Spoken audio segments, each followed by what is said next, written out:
नमस्कार, हेल्थ 24 में आपका स्वागत है। मैं हूं पल्लवी झा। आज उस समस्या पर बात होगी जिसे लेकर राजनीतिक गलियारों से लेकर देश की महिलाओं के बीच एक सवाल बवाल बना हुआ है कि आखिर ये समस्या एक विकलांगता है या जीवन का प्राकृतिक हिस्सा। जी बिल्कुल ठीक सोचा आपने।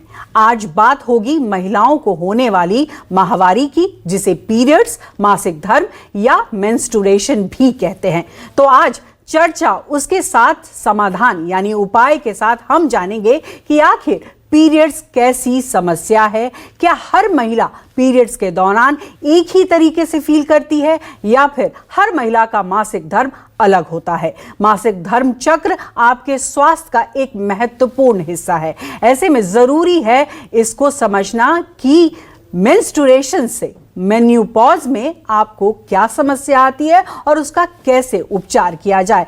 और अब आपको यह भी बता दें कि हम हमेशा ये कोशिश करते हैं कि हम देश के वो बड़े डॉक्टर हम अपने साथ जोड़े जो कि आपको इन समस्याओं से निकाल बाहर लाए, उनका उपाय बताए। तो सीधे अब हम आपको उन डॉक्टर से भी रूबरू कराएंगे जो कि आपको बताएंगे कि मासिक धर्म किस तरीके की समस्या है या समस्या नहीं है। इससे कहीं ना कहीं आप अनदेखा कर देते हैं, कहीं ना कहीं आप इसको समझ नहीं पाते हैं, इसलिए बड़ी परेशानी में तब्दील हो जाता है। मेरे साथ 3 अहम डॉक्टर जुड़ रहे हैं, बहुत जाने माने डॉक्टर हैं। तो सबसे पहले मैं ये कोशिश करूंगी डॉक्टर से परिचय कराने से पहले कि मैं आपको ये बताऊं कि मेंस्ट्रुएशन या मेन्यूपॉज हम जब बात करते हैं वो महिलाओं के लिए कितना महत्वपूर्ण है। ये महत्वपूर्ण इसलिए हो जाता है क्योंकि ये एक ऐसा पीरियड होता है जो बेशक आपको परेशान तो करता है, डिस्टर्ब भी करता है, आपको कहीं ना कहीं हाइजीन को लेकर भी कई बार इसको आप फील करते हैं, लेकिन यही कई बार आपके बॉडी की क्लीनिंग भी करता है। यानी बॉडी में जिस तरीके से कई प्रकार की गंदगियां भी बनती हैं उसकी मेंस्ट्रुएशन के द्वारा क्लीनिंग भी होती है। साथ ही साथ ये वो भी तरीका है जिससे कि माँ बनने का एक जो सपना महिलाएं देखती हैं वो भी पूरा होता है। तो इन तमाम चीज़ों की जानकारी हम आपको देंगे। हम कोशिश करेंगे कि आज जो हमने टॉपिक उठाया है उसके बारे में ना सिर्फ महिलाएं, जो यंग बच्चियां हैं जिनको पीरियड्स शुरू होने वाले हैं या हो चुके हैं, उनकी भी किस तरीके की दिक्कत है उसके बारे में भी चर्चा होगी और समस्या का निदान निकालने की कोशिश होगी। मैं कोशिश करूंगी कि फिर बिल्कुल। और हम अब आपको डॉक्टरों से रूबरू कराते हैं। डॉक्टर शालिनी अग्रवाल जो कि बहुत जानी मानी गायनेकोलॉजिस्ट हैं, वो जुड़ चुके हैं हमारे साथ। साथ ही साथ डॉक्टर गोयल जो हमारे साथ लगातार कई विषयों पर जुड़ी है वो भी जुड़ चुकी हैं। दोनों बेहतरीन गायनेकोलॉजिस्ट हैं और लगातार वो जो है महिलाओं की न सिर्फ समस्या को सुलझा रही हैं बल्कि लोगों में जानकारी भी पहुंचा रही हैं ताकि लोग किसी भी समस्या से घबराए नहीं बल्कि उनसे बचने के उपाय समझें और अपने जीवन में डालें। बहुत बहुत स्वागत है आप दोनों का। और सबसे पहले डॉक्टर रूपाली गोयल और डॉक्टर शालिनी, आप दोनों से ही मेरा बारी बारी से सवाल होगा कि जब ये कहते हैं हम कि माहवारी क्या विकलांगता है या जीवन की वास्तविकता है, आप दोनों क्या मानती हैं? सबसे पहले डॉक्टर शालिनी अग्रवाल, आपसे मैं जानना चाहूंगी। हाँ, माहवारी विकलांगता तो बिल्कुल भी नहीं है, जीवन की वास्तविकता है और एक जीवन का नॉर्मल पहलू है। जैसे सांस लेना, जैसे हमारी रगों में खून का दौड़ना, उसी प्रकार स्त्रियों के लिए मासिक धर्म का होना एक बहुत ही नॉर्मल या सामान्य सी चीज है। जिस प्रकार से अवकार शरीर के बाकी हिस्सों में आ सकते हैं, आपके हृदय में आ सकता है, गुर्दे में आ सकता है, पेट में आ सकता है, इसी प्रकार से अवकार मासिक धर्म में भी आ सकते हैं। परंतु क्योंकि कुछ लोगों में मासिक धर्म में अवकार या प्रॉब्लम्स आती हैं, इसलिए ये मानना कतई भी सही नहीं होगा कि मासिक धर्म का होना कोई अबनॉर्मल या एक कोई डिफिकल्ट चीज है। ये जैसे बाकी चीजें हमारे शरीर में चलती हैं, तो इसी प्रकार जीवन को सामान्य रूप से आगे चलाने के लिए एक बहुत इंपॉर्टेंट चीज है, यही कहना चाहूंगी मैं। बिल्कुल। डॉक्टर रूपाली गोयल, आप क्या मानती हैं? बिल्कुल ठीक कहा इन्होंने। बल्कि मैं ये कहूंगी, जिस तरह से हमारे देश में हमारे लोगों में एजुकेशन और अवेयरनेस यानी कि समझदारी बढ़ रही है, उसी तरह से इस प्रथा को एक नॉर्मल तरीके से लिया जा रहा है। बल्कि आजकल सब महिलाएं भी ज्यादा इस बारे में जानकारी रखती हैं और इस बात को बहुत अच्छे से समझ रही हैं कि ये एक नॉर्मल प्रक्रिया है। अब पहले जमाने में जिस तरह से महिलाओं को अलग कर दिया जाता था जब मासिक होता था, वो अब थोड़ा सा कम होने लग गया है, एटलीस्ट शहरों में, जिनको ये समझ में आता है कि ये एक नॉर्मल चीज है, ये एक नॉर्मल तरीका है रहने का, जीने का, और सबके साथ यही होता है। और इसमें भी बिल्कुल विकार आ सकते हैं, जो जिनको भी जरूरत होती है वो डॉक्टर के पास जाएं, मगर ये एक नॉर्मल प्रक्रिया है। जैसा आप दोनों कह रही हैं कि देखिए विकलांगता नहीं है, ये वास्तविकता है जीवन की, और ये कहीं ना कहीं जरूरी भी है महिलाओं के शरीर के लिए। लेकिन कई बार ये समस्या में तब्दील हो जाता है, और उसी समस्या की चर्चा करने के लिए आप लोगों को जोड़ा गया है, ताकि आप लोगों को समझा सके कि अगर किसी तरीके की समस्या है तो वो किस तरीके की समस्या है, उसे किस तरीके से डॉक्टर के पास जाकर समझने की ज़रूरत है।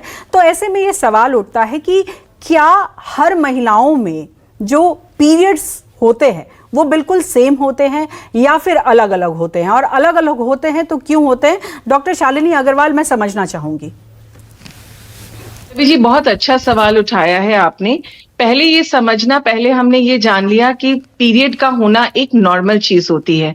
एक छोटी सी बात इस बीच में मैं और कहना चाहूंगी, यह मानना कि पीरियड्स का अर्थ होता है कि शरीर की गंदगी शरीर से बाहर निकल रही है, या शरीर में कुछ ऐसा गंदा है जो पीरियड के वक्त बाहर निकाला जाता है और निकलना बहुत जरूरी है, ये इस सोच में थोड़ी सी खामी है। ये चीज सही नहीं है, ये सोचना कि हमारे शरीर में हर महीने कुछ जमा होता जा रहा है जो गंदा है और उसका सफाई होना जरूरी है। ये किसी प्रकार का सफाई अभियान नहीं है, ये सिर्फ एक प्रक्रिया है जो कि नॉर्मल कंसेप्शन के लिए जरूरी है, यानी गर्भ धारण के लिए जरूरी है। हर महीने हमारा शरीर तैयार होता है गर्भ को अपने अंदर लेने के लिए।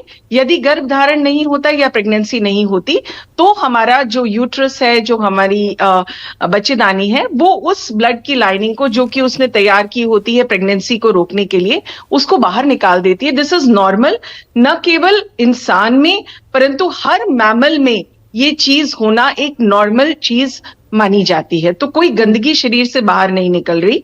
अब दूसरा सवाल कि नॉर्मल पीरियड्स क्या होते हैं, तो जिस प्रकार से हमारा हाइट अलग अलग होता है, हमारा वजन अलग है, हमारे बाल अलग अलग हैं, इसी प्रकार से हमारे शरीर में हर चीज में वेरिएशन होती है और पीरियड्स भी अलग अलग प्रकार के होते हैं।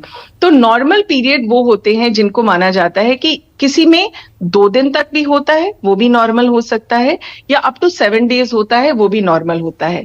यदि इससे कम या इससे ज्यादा में किसी की पीरियड्स हो रहे हैं तो उसको हम अबनॉर्मल पीरियड्स की गिनती में काउंट करेंगे। पीरियड्स के दौरान ब्लीडिंग होना, यूजुअली 3 से 4 पैड का इस्तेमाल होना ठीक है।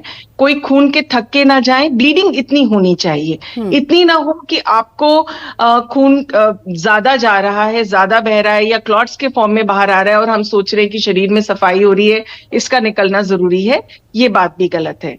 साथ ही में थोड़ा बहुत पेन होना नॉर्मल है, परंतु पेन इतना हो कि आप अपनी नॉर्मल जीवन शैली को ना जी पाए, ये गड़बड़ है। सिमिलरली कितने दिन में आता है, it can come even up with in 21 days और अप टू 35 डेज, लेकिन या इससे हमारी साइकिल इतनी छोटी है कि 21 दिन से भी पहले आ जा रही है या 35 दिन से भी ऊपर जा रही है, तो मतलब है कि उसमें कहीं ना कहीं कोई यानी वेरिएशंस है पर्सन टू पर्सन, यानी महिलाओं में भी देखें या बच्चियों में भी देखें तो हर व्यक्ति में अलग तरीके से हो सकता है, जो कि नॉर्मल है।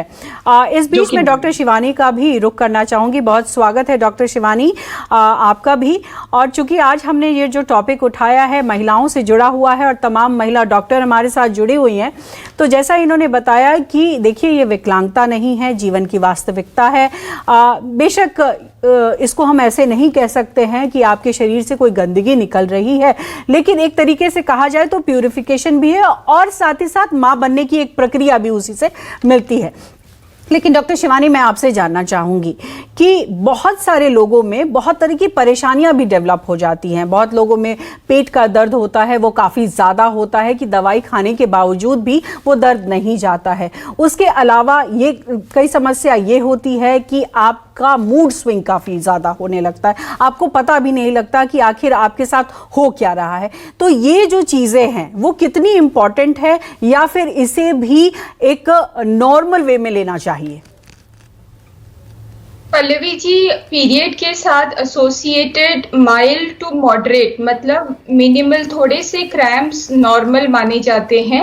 अगर आपको सिवियर क्रैम्प्स आ रहे हैं या आपको सिवियर ब्लोटिंग मतलब बहुत ज्यादा ऐसे लग रहा है कि बदन फूल गया है, उल्टी हो रही है, चक्कर आ रहे हैं, कुछ लोग फेंट भी हो जाते हैं, मतलब वो गिर जाते हैं इतनी डिजीनेस की वजह से, तो ये सब चीजों के लिए आपको अपने डॉक्टर के साथ एक चेकअप कराना बहुत जरूरी है, क्योंकि ये साइन हो सकता है कि आपके शरीर में कोई प्रॉब्लम है, जैसे एंडोमेट्रियोसिस कहा जाता है, जिसमें जो पीरियड का ब्लड होता है वो शरीर के अंदर होती है ब्लीडिंग, मतलब बच्चेदानी के बाहर नहीं, बच्चेदानी के अंदर और पेट के अंदर भी ब्लीडिंग होती है। इसे हम एंडोमेट्रियोसिस बोलते हैं, एडिनोमायोसिस भी कहा जाता है इसे। और किसी को फाइब्रॉइड की तकलीफ हो सकती है, पीआईडी या पेल्विक इन्फ्लेमेटरी डिजीज, उसका मतलब कि आपके बच्चेदानी में, अंडाशय में, नली में कहीं इन्फेक्शन हो गया है जिसकी वजह से बहुत ज्यादा दर्द हो रहा है। आपके हार्मोन का डिसबैलेंस है, जैसे पॉलीसिस्टिक ओवरी होता है जिसकी वजह से शरीर में मोटापा बढ़ रहा है या शरीर फूल रहा है। मूड स्विंग ज्यादा हो रहे तो हो सकता है कि आपकी कोई सिस्ट बन गई है, ओवेरियन चॉकलेट सिस्ट है, जिसकी वजह से आपको आगे ओवेरियन फेलियर का भी सामना करना पड़ सकता है। तो एक गायनेकोलॉजिस्ट या अपने लोकल डॉक्टर के पास जाके इसका पूरा इन्वेस्टिगेशन कराना बहुत जरूरी है, जिसमें अल्ट्रासाउंड होता है और कुछ ब्लड टेस्ट होते हैं। आपको ये जान के बहुत सरप्राइजिंग होगा कि इवन स्कूल गोइंग बच्चे, हमारा जो नेशनल हेल्थ सर्वे था उसमें 65% लड़कियां पीरियड की प्रॉब्लम की वजह से स्कूल मिस करती हैं। कहीं ना कहीं ये हमारे देश में बहुत बड़ी समस्या है, और इसी सर्वे में देखा है कि 50% से ज्यादा औरतों को सिर्फ अनीमिया की वजह से, उनकी कमी की वजह से पीरियड में कई ज्यादा दिक्कत होती है और परेशानी होती है। तो इसका इलाज टैबलेट, अच्छी डाइट खाने से, माइल्ड टू मॉडरेट एक्सरसाइज हम एडवाइस करते हैं। बिल्कुल बेड रेस्ट कभी एडवाइस नहीं करते, इनफैक्ट पीरियड के टाइम आपको थोड़ी बहुत एक्सरसाइज करनी चाहिए, उससे एंडोर्फिन्स रिलीज होते हैं, जो ऐसे हार्मोन्स होते हैं जो मूड स्विंग्स को कंट्रोल करते हैं, जो हैप्पीनेस लाते हैं। तो इसमें कहीं ना कहीं कुछ प्रॉब्लम ऐसा हो सकता है जो शायद हम मिस कर जाए, हमसे सिर्फ एक पीरियड पेन कहे और सोचे कि ये तो नॉर्मल है, हर कल्चर में होता है, इसमें कोई बड़ी बात नहीं। पर एक बार आपको अगर नॉर्मल से ज्यादा आपकी day to day life affect हो रही है तो चेकअप जरूर कराना चाहिए। बिल्कुल, और बहुत महत्वपूर्ण पॉइंट कहा आपने, जैसे आपने कहा कि नेशनल हेल्थ सर्विस जो है वो आंकड़े दे रही है कि किस तरीके से भारत में जो बच्चियां हैं वो क्यों मिस कर रही हैं क्लास, क्योंकि कहीं ना कहीं उनके बीच पीरियड्स को लेकर जागरूकता की कमी है, और इस वजह से ना वो दिखा पा रही हैं और ना बता पा रही हैं। डॉक्टर रूपाली गोयल, मैं आपका इसी पर रुख करना चाहूंगी। जो बच्चियां जो कि प्यूबर्टी एज में आती हैं और जब उनको ये एहसास होता है कि उनके साथ कुछ नया घट रहा है जो कई बार उन्हें परेशानी भी दे रहा है, वो कितना जरूरी है उस वक्त डॉक्टर से मिलना और समझना कि ये नॉर्मल भी है और कहीं ना कहीं ये समस्या में तब्दील भी हो सकता है, इसलिए ख्याल रखा जाए। बहुत अच्छा पॉइंट कहा है, बहुत ही अच्छी चीज कही है आपने, क्योंकि ये सबको समझना जरूरी है, सभी महिलाओं को और बच्चियों को भी समझना जरूरी है, और मेरे हिसाब से सब बच्चों को पता होना चाहिए इस बारे में। जब तक हम इनके स्कूल में पढ़ाते हैं तब तक आधी स्कूल के बच्चों को पीरियड्स शुरू हो चुके होते हैं, तो ये शुरू में अगर बच्चों को, स्पेशली लड़कियों को, ये बताया ना जाए तो एज अ नॉर्मल रिएक्शन वो घबराएंगी। तो मेरे हिसाब से ये समझाना कि हाँ पीरियड्स होंगे और ये एक नॉर्मल ग्रोथ का पार्ट है, यानी कि नॉर्मल बड़े होने का एक सिस्टम है, ये बताना बच्चों को बहुत ज्यादा जरूरी है। है। और एक और बात मैं यहाँ पे बताना चाहूंगी कि शुरू में करीबन 2-2.5 साल तक जो लड़कियां होती हैं, जो बच्चियां होती हैं, उनके पीरियड्स इर्रेगुलर होते हैं जी। ये देखा गया है, क्योंकि जो आपका सिस्टम है, जो आपके बॉडी का हार्मोनल सिस्टम है, वो उस समय तक पूरी तरह डेवलप नहीं हुआ होता है। ये बात सबको बहुत क्लियर होनी चाहिए, क्योंकि मेरे खुद के पास कई बार ऐसी मदर्स आ जाती हैं जो ये इस बात को लेके परेशान होती हैं कि बच्चों के पीरियड्स रेगुलर नहीं आ रहे हैं। ये एक प्रॉपर सिस्टम बनने में कुछ बच्चों को 2-2.5 साल लग सकते हैं कि उनका एक प्रॉपर सिस्टम एस्टैब्लिश हो। उससे पहले पीरियड्स का इर्रेगुलर होना एक, तो क्या इसे नॉर्मल प्रक्रिया माना जाए डॉक्टर? यहाँ ये बहुत इंपॉर्टेंट पॉइंट आपने कहा कि जिस तरीके से कुछ महिलाओं में या बच्चियों में देखा जाता है कि पीरियड्स काफी इर्रेगुलर होते हैं, कभी 2 महीने के बाद, कभी 3 महीने के बाद, कभी फ्लो काफी ज्यादा होता है, तो इसमें क्या घबराने की जरूरत है या डॉक्टर से बात करने की जरूरत है, या इसे माना जाए कि दिस इज वेरी नॉर्मल? सो ये बात बहुत क्लियर होनी चाहिए आपके प्रोग्राम के थ्रू भी कि जो बच्चे हैं उनके शुरू के 2-2.5 साल पीरियड्स का इर्रेगुलर होना एक नॉर्मल बात है। पर जहां पर हम महिलाओं की बात करें, अगर हम नॉर्मल ड्यूरेशन यानी कि नॉर्मल पीरियड का लेंथ देखा जाए, वो 21 दिन, जैसे पहले उन्होंने कहा था, 21 दिन से 35 दिन तक नॉर्मल माना जाता है। अगर 35 यानी 35 दिन से ज्यादा करके पीरियड्स आ रहे हैं, और अगर कोई पैटर्न चेंज हो रहा है मोर सो, जैसे कि कुछ समय के बाद एकदम से आपने देखा कि भाई 2-2 महीने में पीरियड्स आने लग गए, तो अवश्य डॉक्टर के पास जाना चाहिए। जैसे कि मेरे कॉलीग ने पहले भी बताया था कि हाँ जी, पॉलीसिस्टिक ओवरीज आजकल एक एपिडेमिक तरीके से बढ़ रहा है हमारे कंट्री में। तो उसका एक one of the main feature होता है कि पीरियड्स डिले होकर आते हैं, जो ज्यादातर बिल्कुल। तो कहीं ना कहीं ये एक परेशानी बढ़ी, और शायद ये पॉलीसिस्टिक ओवरी के बारे में भी हम समझेंगे। डॉक्टर शालिनी अग्रवाल, मैं आपका भी रुख करना चाहूंगी।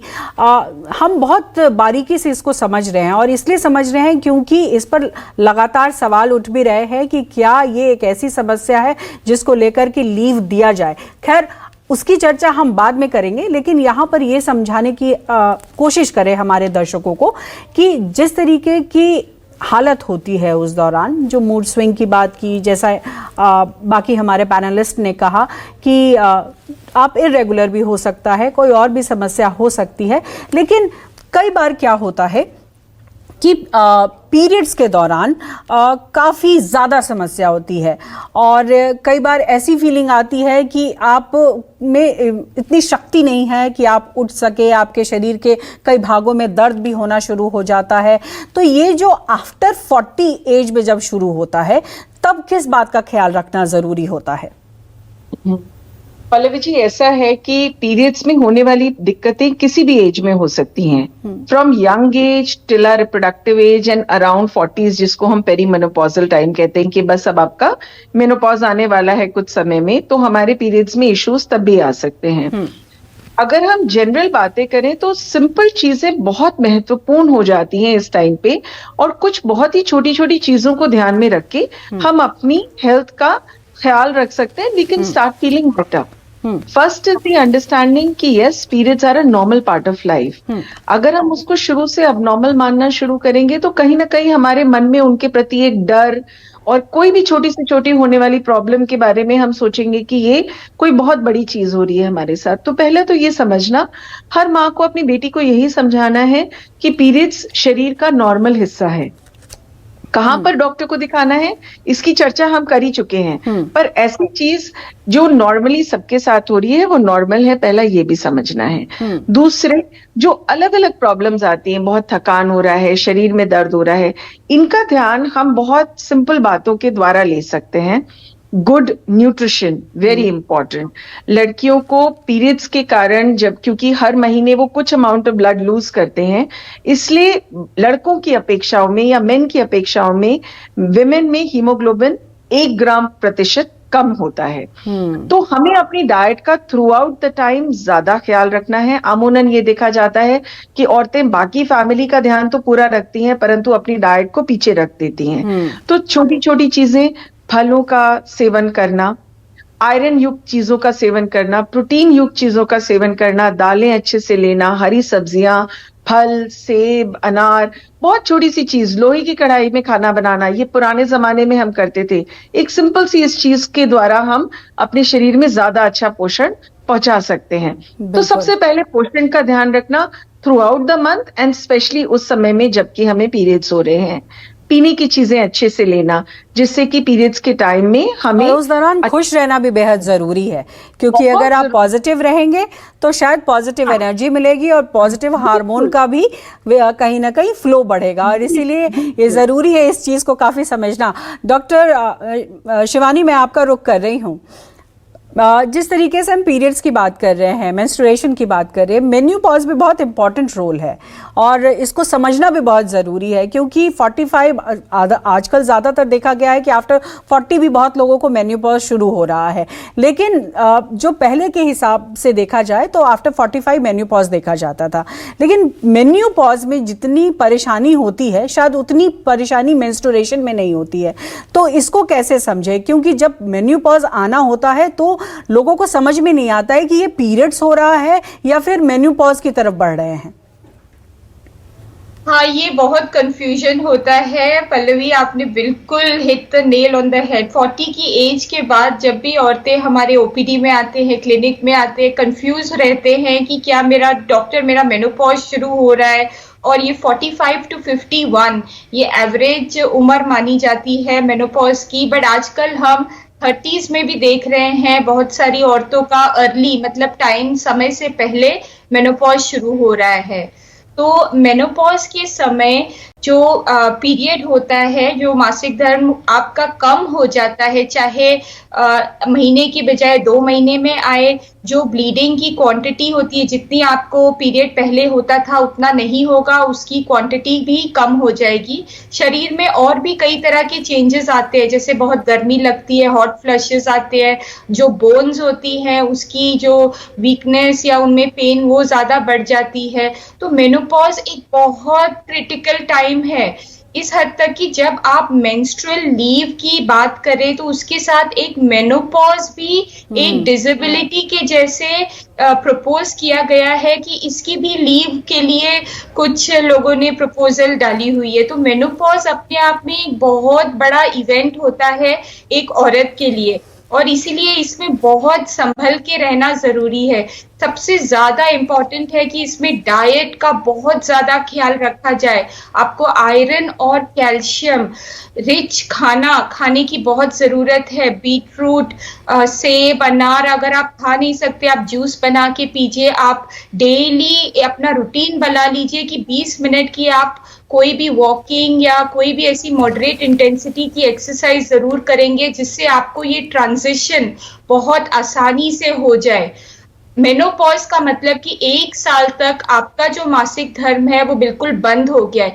किसी किसी को ऐसा भी होता है कि 6 महीने या 1 साल तक बंद हो गया, उसके बाद थोड़ी सी ब्लीडिंग, स्पॉटिंग फिर हो जाती है। ये एक अलार्म का साइन है। अगर आपका पीरियड बंद हो गया है और उसके बाद आपको फिर शुरू हो गया है, तो आपको डॉक्टर से चेकअप जरूर कराना चाहिए, अल्ट्रासाउंड, ब्लड टेस्ट जरूर कराने चाहिए, देखने के लिए कि कहीं कोई प्रॉब्लम तो नहीं है। और मेनोपॉज के, हाँ जी, और बिल्कुल डॉक्टर, आप लोगों ने जितनी बारीकी से यहाँ पर मेंस्ट्रुएशन और मेन्यूपॉज के बारे में बताया है, मुझे लगता है कि हमारे दर्शक बिल्कुल इसको समझ रहे होंगे और कहीं ना कहीं ये भी समझ रहे होंगे कि ये कोई विकलांगता सही बात है नहीं है, ये जीवन की वास्तविकता है। और इसको अगर आपने बेहतर तरीके से समझ लिया तो ये आपके लिए किसी तरीके से नुकसान नहीं करेगा, बल्कि फायदे में ही रहेंगे। बहुत बहुत शुक्रिया आप तीनों का, आप लोगों ने कीमती समय निकाला। आपने आज हमारे शो में महिलाओं से जुड़ी कुछ आम बीमारियों के बारे में सुना और जाना। ये कोई समस्या नहीं बल्कि प्राकृतिक है। मेंस्ट्रुएशन डिसऑर्डर और मेन्योपॉज की समस्या से समझदारी के साथ निपटा जा सकता है, बशर्ते महिलाएं झिझके ना और सही समय पर चिकित्सीय सलाह लें, अपनी लाइफस्टाइल और खान पान का ध्यान रखें। पीरियड्स का सीधा कनेक्शन आपकी मेंटल हेल्थ से भी जुड़ा है। खुश रहिए ताकि हैप्पी हार्मोन्स आपके शरीर को स्वस्थ रखें। पीरियड्स कोई बीमारी नहीं है, इसलिए शर्म हटाकर इस पर खुलकर बात करें। और साफ तौर पर हमारे एक्सपर्ट ने इस मुद्दे पर जिस तरीके से बात की है, टिप्स दी है, उसे अपनाइए और किसी भी परेशानी से बचने की कोशिश करिए। आज के लिए बस इतना ही। अगले सप्ताह आपके हेल्थ से जुड़ी एक और समस्या और उसके निदान के साथ मैं हाजिर हो जाऊंगी। तब तक स्वस्थ रहिए, सुरक्षित रहिए और देखते रहिए News 24।